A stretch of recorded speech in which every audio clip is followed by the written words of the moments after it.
যদি কোনো বিবাহিত মহিলা, সে কতদিন মানে কতদিন ওয়েট করবে? যদি সন্তান ধারণ হলো না, তাহলে কতদিন এটা পরে একটা ডাক্তার? স্ট্যান্ডার্ড আছে।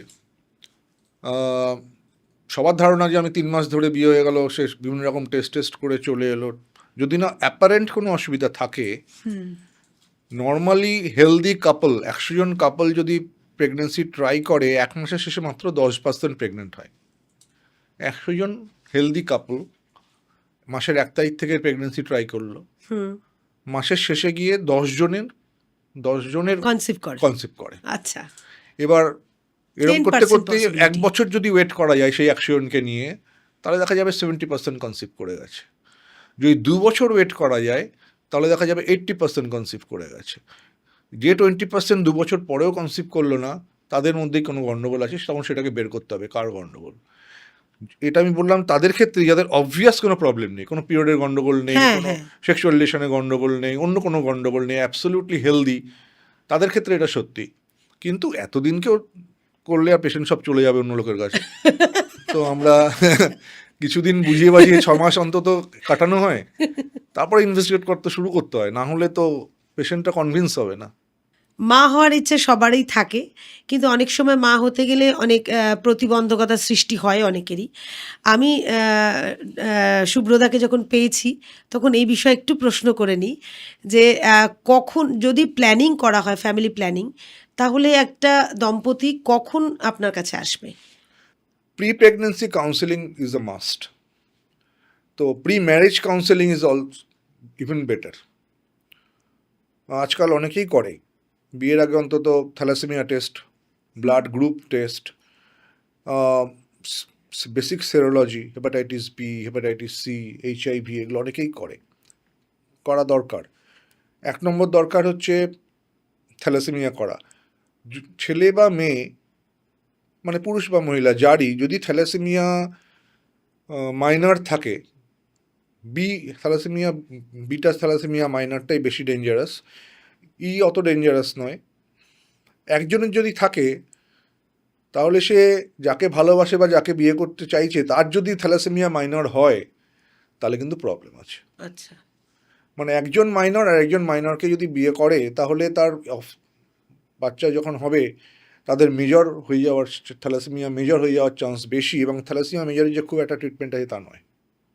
আচ্ছা, তাহলে তো তো এইটা ভয়ঙ্কর কিন্তু দিক। প্রি ম্যারেজ, মানে আমাকে প্রশ্ন করা হলো যে বিয়ের পরে যখন সে ভাবছে তখন কখন আসবে, আমি বলছি বিয়ের আগেই কিন্তু এই অন্তত এই একটা জিনিস দেখা উচিত, আচ্ছা, যে থ্যালাসেমিয়া টেস্ট করে দেখে নেওয়া উচিত যে দুজন মানে কম্পার্টেবল কিনা। একজন মাইনর হলে কোনো অসুবিধা নেই, দুজনই যেন মাইনর না হয়। আচ্ছা, আর মেজর কেউ যদি হয়, সে রিপ্রোডাক্টিভ এজ গ্রুপ অবধি খুব সুস্থ শরীরে সাধারণত থাকে না, সুতরাং মেজর যারা আছে তাদের কথা আমি বলছি না।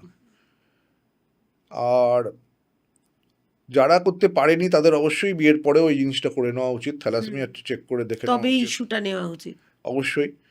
তার সঙ্গে ব্লাড গ্রুপ দেখে নেওয়া উচিত, কারণ পজিটিভ মায়ের যদি নেগেটিভ হয়, তাহলে বাবা যদি পজিটিভ হয় তাহলে একটু অসুবিধা হয়।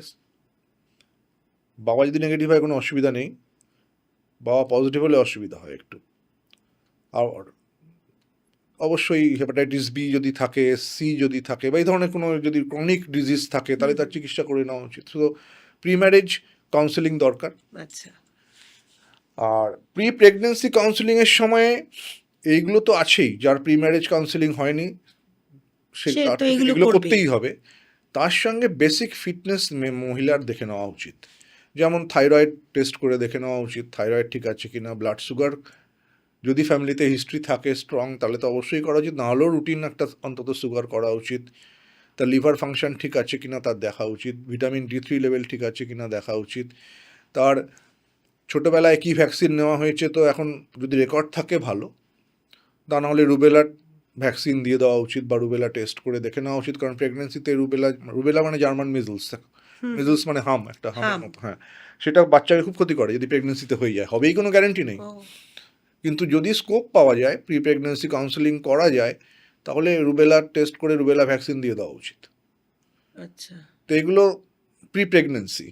তার সঙ্গে বেসিক মানে এটা কনসিভ করার আগে আগেই এটা করা উচিত, করতে হবে আর কি। প্রি প্রেগনেন্সি কাউন্সেলিং বা প্রি ম্যারেজ কাউন্সেলিংও করা যেতে পারে, রুবেলা ভ্যাকসিন দিয়ে দেওয়া যেতে পারে। আচ্ছা। প্রি প্রেগনেন্সি কাউন্সেলিংয়ে ইনভেস্টিগেশন বাদ দিয়ে নেক্সট হচ্ছে ফলিক অ্যাসিড খাওয়া অভ্যেস করানো।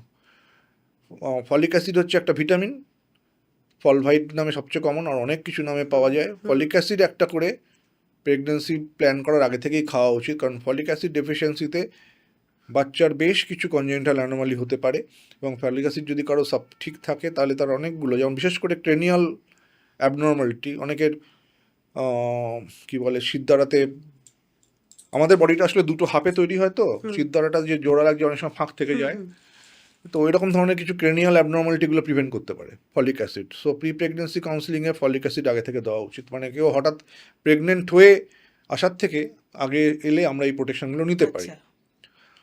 এবার এগুলো সব করা আছে, এরপরে কখন হাজব্যান্ড ওয়াইফের উচিত ডাক্তারের কাছে আসা প্রেগনেন্সির জন্য। হ্যাঁ।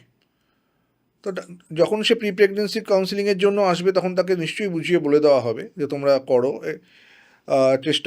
চেষ্টা করার জন্য আরেকটা ইম্পর্টেন্ট ইস্যু হচ্ছে বেসিক যেটা, সেটা হচ্ছে ইন্টারকোর্সের ফ্রিকোয়েন্সি কীরকম, কোন সময় হয় সে সম্বন্ধে অনেকেরই আইডিয়া থাকে না, যে কোন সময়টা ইন্টারকোর্সে বেশি প্রেগনেন্সি হওয়ার চান্স বেশি। When pregnancy is the main issue, যখন প্রেগনেন্সি মেইন ইস্যু তখন একটা ইন্টারকোর্সের প্যাটার্ন ফলো করলে ভালো হয়।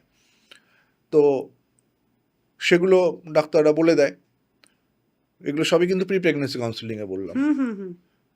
এবার প্রি প্রেগনেন্সি কাউন্সিলিং সব হলো, তারপরেও যদি না প্রেগনেন্সি আসছে অন্তত 6 মাসের মধ্যে, তখন তো অবশ্যই ডাক্তারের সঙ্গে কনসাল্ট করা উচিত। তখন দেখা উচিত যে তার স্পাম কোয়ালিটি ঠিক আছে কিনা, বা ফিমেল ফ্যাক্টরে তখন কিছু কিছু টেস্ট করা উচিত, যে তার ওভুলেশন ঠিকমতো হচ্ছে কিনা, বা অন্যান্য কিছু। আচ্ছা। তো 6 মাস যদি সব প্রি প্রেগনেন্সি কাউন্সিলিং থাকে, করা থাকে, ইনভেস্টিগেশন মোটামুটি কোনো প্রবলেম না থাকে, 6 মাস তো নিজেরা চেষ্টা করা উচিত।